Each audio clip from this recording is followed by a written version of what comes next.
Hello students. आज हमारा question है आपका, ये क्वेश्चन आपका बीएनएस से है।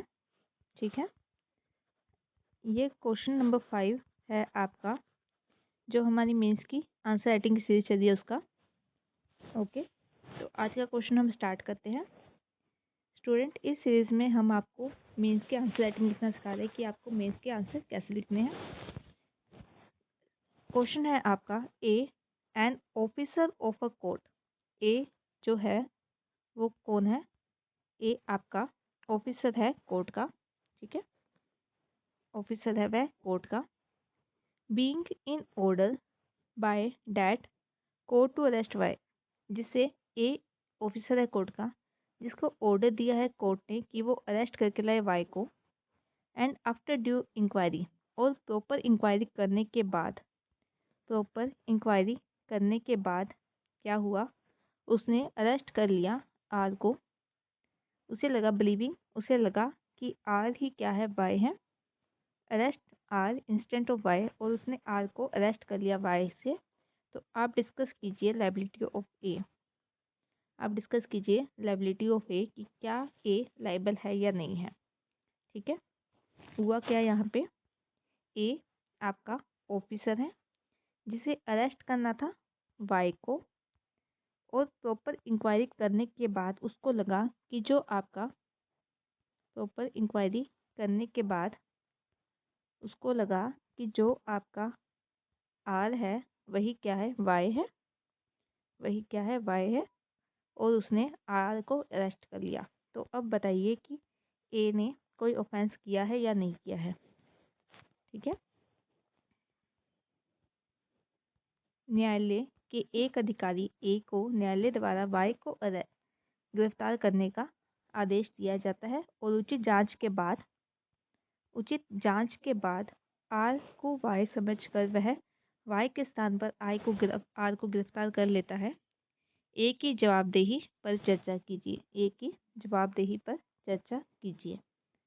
ओके, तो स्टूडेंट हम क्वेश्चन का आंसर स्टार्ट करते हैं। तो हम पहले लिखेंगे अपना, यहाँ से हमारा आंसर स्टार्ट है। पहले हम लिखेंगे कि हमारे पास क्या फैक्ट्स है। ठीक है, हमारे पास क्या फैक्ट्स है। ए हमें पता है क्या फैक्ट्स है, वही क्वेश्चन वाले आप लिख दीजिए लाइनें।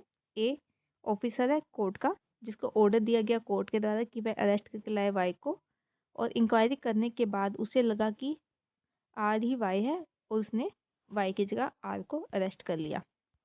ठीक है, ये हिंदी में हम लिखेंगे तथ्य।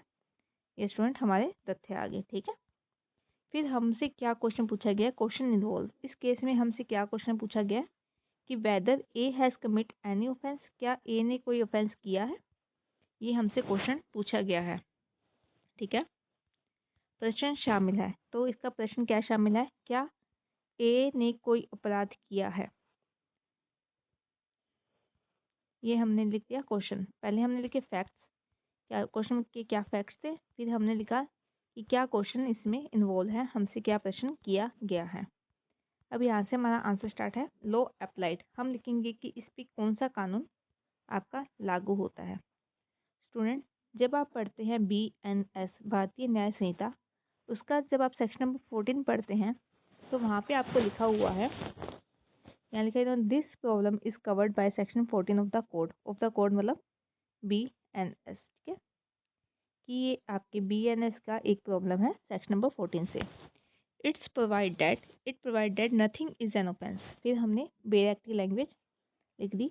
बेयर एक्ट की लैंग्वेज नहीं आती तो आप अपने अकॉर्डिंग भी लैंग्वेज लिख सकते हैं। ठीक है, हमने लिख दिया it believes that nothing is an offence, कोई भी चीज़ आपकी अपराध नहीं मानी जाएगी which is done by a person who is और who by reason of mistake of facts and not by reason of mistake of law in good faith believes himself to be bound by law to do it.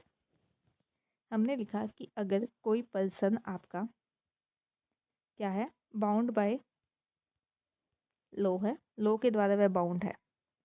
जैसे हमने देखा अपने case में कि ए जो है वह ऑफिसर है कोर्ट का।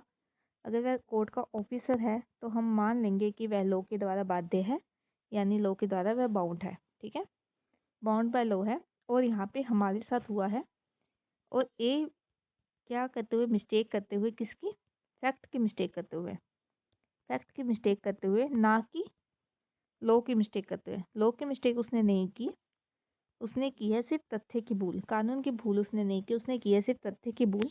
और तथ्य की भूल करते हुए, मिस्टेक को फैक्ट करते हुए उसने क्या कर दिया, तथ्य की भूल करते हुए गुड फेथ में उसने कोई कार्य कर दिया है जो कि आपका ऑफेंस, मतलब अगर उसने गुड फेथ में नहीं किया होता तो हम उसको ऑफेंस मानते, लेकिन अगर उसने गुड फेथ में किया है और मिस्टेक को फैक्ट के अंदर आके किया है तो हम इसको ऑफेंस नहीं मानेंगे। ये हमारा कानून नंबर 14 कहता है। क्योंकि स्टूडेंट जब आप देखेंगे कि किसी पर्सन को अरेस्ट करना बिना बात के, तो वो इसके आर्टिकल नंबर 21 का उल्लंघन है। आर्टिकल 21 का उल्लंघन कैसे हो गया? क्योंकि वह उसे क्या कर रहा है, उसकी स्वतंत्रता को पहुंचा रहा है हानि, ठीक है, उसको बाउंड कर रहा है, उसके लाइफ को क्या कर रहा है, बाउंड कर रहा है। तो इसलिए आर्टिकल नंबर 20 का इसका उल्लंघन मानकर हम उसे अरेस्ट को ऑफेंस मान सकते हैं बिना बात के, अगर उसको अरेस्ट किया है तो। लेकिन यहाँ पे वह आपका ऑफिसर था, मिस्टेक को फैक्ट में आके उसने गुड फेथ में आके कोई कार्य किया, तो हम उसे ऑफेंस नहीं मानेंगे। ये हमने अपना बेयर एक्ट की लैंग्वेज लिख दी। फिर हम इसके ऊपर लिखेंगे असेंशियल इंग्रेडिएंट्स, ठीक है। हमने लिखे हमारे इस सेक्शन में क्या क्या इंपॉर्टेंट इंग्रेडिएंट्स है, क्या क्या इंपॉर्टेंट हमारे पॉइंट्स है। पहला कि वह पर्सन बाउंड बाय लॉ है, उसने कार्य गुड फेथ में किया और ये जानते हुए किया कि वह बाउंड बाय लॉ है, कानून के द्वारा बाध्य है। उसका हुआ मिस्टेक ऑफ फैक्ट हुई, ना कि मिस्टेक ऑफ लॉ हुआ। मिस्टेक ऑफ लॉ ना करते हुए उसने मिस्टेक ऑफ फैक्ट की, ठीक है। ये स्टूडेंट, ये हिंदी में लिखा हुआ है, हिंदी वाले स्टूडेंट 1 मिनट इसको पढ़ लीजिए, ओके, वीडियो पॉज करके इसको पढ़ लीजिए। हमने इसके एसेंशियल पॉइंट्स आपके लिख दिए सेक्शन के, ठीक है। फिर हम अपने कंक्लूजन पहुंचे। स्टूडेंट, ये क्वेश्चन आपका मैक्सिमम 3 मार्क्स के क्वेश्चन में आ सकता है, ठीक है। 3 मार्क्स के जो आपका क्वेश्चन आता है उसमें ये क्वेश्चन देखने को मिल सकता है, तो हम इसको शॉर्ट में लिखेंगे, क्योंकि 3 मार्क्स के क्वेश्चन के लिए कम से कम वह आपको कितनी जगह देंगे, उसको वो कम से कम आपको 10 से 12 लाइन से देंगे। ये भी मैक्सिमम है, हो सकता है तो वो आपको 7 से 8 लाइन्स भी दे। तो 7 और 8 लाइन में लिखने के लिए ये इतना मैटर सफिशिएंट है आपका। फिर हम इस कंक्लूजन में पहुंचेंगे कि अब लॉ को अप्लाई करते हुए, लॉ कौन सा था, सेक्शन नंबर 14 और बीएनएस को अप्लाई करते हुए हम इस फैक्ट पे पहुंचे हैं कि A has committed no offence, A ने कोई ऑफेंस नहीं किया। वही सेम बात, क्योंकि उसको ऑर्डर दिया था कोर्ट ने, और अरेस्ट करने से पहले उसने क्या किया, मोस्ट इम्पोर्टेंट, अरेस्ट करने से पहले उसने आपका गुड फेथ में प्रॉपर उसने इंक्वायरी की, ठीक है, प्रॉपर उसने इंक्वायरी की, और इंक्वायरी करने के बाद अपने अपने साइड से उसने सारा अपना ड्यूटी कंप्लीट की, और अपने साइड से सारी ड्यूटी करने के बाद भी उससे मिस्टेक ऑफ फैक्ट हो गया, तो इसलिए हम उसको क्या, believing R to be Y was due to mistake of fact not by mistake of law, he is acting in good faith, most important line. और इसी कारण से हम उसको क्या करेंगे, हम उसको ऑफेंस ना मानते हुए उसको नो ऑफेंस में आपका फॉल हो जाएगा सेक्शन नंबर 14, जो कि बात करता है आपके जनरल एक्सेप्शन की, मतलब सामान्य अपवाद की, एक्सेप्शन की, ओके। स्टूडेंट, ये आपका एग्जाम्पल बेस्ड क्वेश्चन था, एग्जाम्पल बेस्ड क्वेश्चन था। और ज़्यादातर जो आपकी केस स्टडीज़ आती है पेपर में वो आपके एग्जाम्पल बेस से आती है।